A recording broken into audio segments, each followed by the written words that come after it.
Hamza güzel axloqliq, fazilatlik bir yigit edi. U namrat bir oilada yashagan bo'lsa-mu, ammo ularning namratligi uning doktorlik kasbida o'qishidan to'sib qololmadi. U har yili ta'til mezgilida yezilarga berib, uyma-uy, ko'chama-ko'cha oralab yurib, ayollarga munosabatli kiyim-kechaklarni setib, o'zining o'qish chiqimlarini qamdaydi.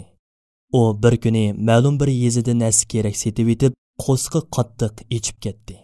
Texiychi hech savdo qilmagan bo'lib, yanchuqida yemeklik setib olgandek yetarlik pul yo'q edi. Shuning bilan u oldiga uchirgan ma'lum bir uydan yemak-ichmak so'ramoqchi bo'lib, nihoyat xijillik bilan eshikni chekdi. Uydan yosh bir qiz chiqdi. Hamza yemeklik so'rashdan xijil bo'lib, "Menga bir istakan suv beralamsiz? Bek usab ketdim", dedi. Aqlli qiz uning qo'sqining osh ekanligini his qilib, uyga kirib bir istakan sut va yemeklik ilib chiqdi. U bularni yeb, qo'sqini to'yg'izgandan keyin qizdan "Sizga qanday javob qaytarsam bo'la?" deb so'radi. "Onamiz bizga yaxshilik badalsiz qilinadi deb o'rgatgan edi. Hech ish qilib bermasangizmi bo'ladi", dedi. Hamza qizga rahmatini bildirib, u yerdan ayrildi.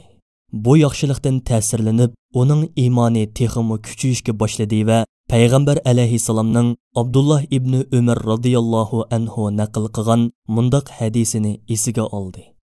Allohning nazarida eng suyumli kishi kishilarga eng manfaatli kishidir.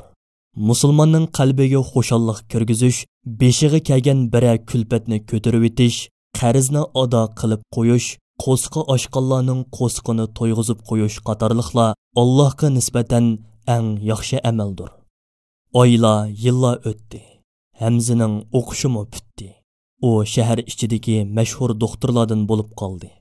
Hamzaga yaxshilik qilgan heliqi qiz bo'lsa, to'y qilib uzun o'tmay og'ir kasal bo'lib qoldi. Oilasidagilar bo'lsa, qizini shahar ichidagi eng mashhur doktorxonaga elib keldi. Doktorlar uning kasaliga diagnoz qo'yishdan ojiz kelib, doktor Hamzani chaqirdi. Doktor Hamza sestra qizdan bemorning yeyisining ismini bilgandan keyin o'z vaqtida o'ziga yaxshilik qilgan heliqi qizning yezisi esiga kelib, ko'zlari paqirab ketdi va darhol shu binoning ostinqi qavatidagi qiz yotgan yotoqqa kirdi. Doktor Hamza oppoq rangli doktorlik kiyimi kiyib olgan edi. U qizni bir ko'ribli tonib oldi. U qiz necha yil ilgari dal o'ziga yaxshilik qilgan heliqi qiz edi. U ishxonasiga kirib, qizni qutqizib qilish uchun barliq imkoniyatlarni chiqarib davolash haqida o'ylandi va shu kundan boshlab jafoliq tirishish va tekshirish ilib bordi. Natijada doktor Hamzaning tirishchanligi va Allohning shifoliq berishi bilan qizning kesili tamoman saqayib ketdi. Qiz doktorxonadan chiqish oldida Hamza uning hisobotlarini tekshirib beqish uchun ishxonaga kirdi ham oxiriga xat yozib qo'yib, uni qizning yotiqiga avatdi. Qizning davolanish chiqimlari haqiqatan ko'p bo'lib, bir umr qarz to'lab o'tamanmi deb o'ylab avatilgan hisobot qog'ozini ichib ko'rib beqishdan qo'rqatdi. U ikkilangan holda hisobot qog'ozini ichib qaradi va eng ostiga yozib qo'yilgan munoxat uning diqqatini chekdi. Barliq davolash chiqimlari allaqachon bir qitimliq tomoq bilan to'lib etildi. Lekin qiz buni tushunmay, gangrab turgan paytda doktor Hamza qizning yotiqiga kirdi va tabassum qilib, "Meni tanidingizmi? Men doktor Hamza bo'laman. O'z vaqtida sizning yezingizga narsa kerak sotqilib berib, qo'sqim bakli ichib ketganda, siz menga sut va yemeklik berib, qo'sqimni to'yg'izib qo'ygan edingiz."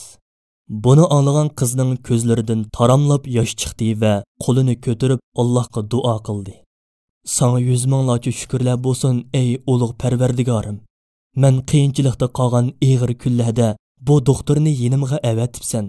Sening roziligingni izlab qilingan yaxshilik aslo yada qolmaydi ekan."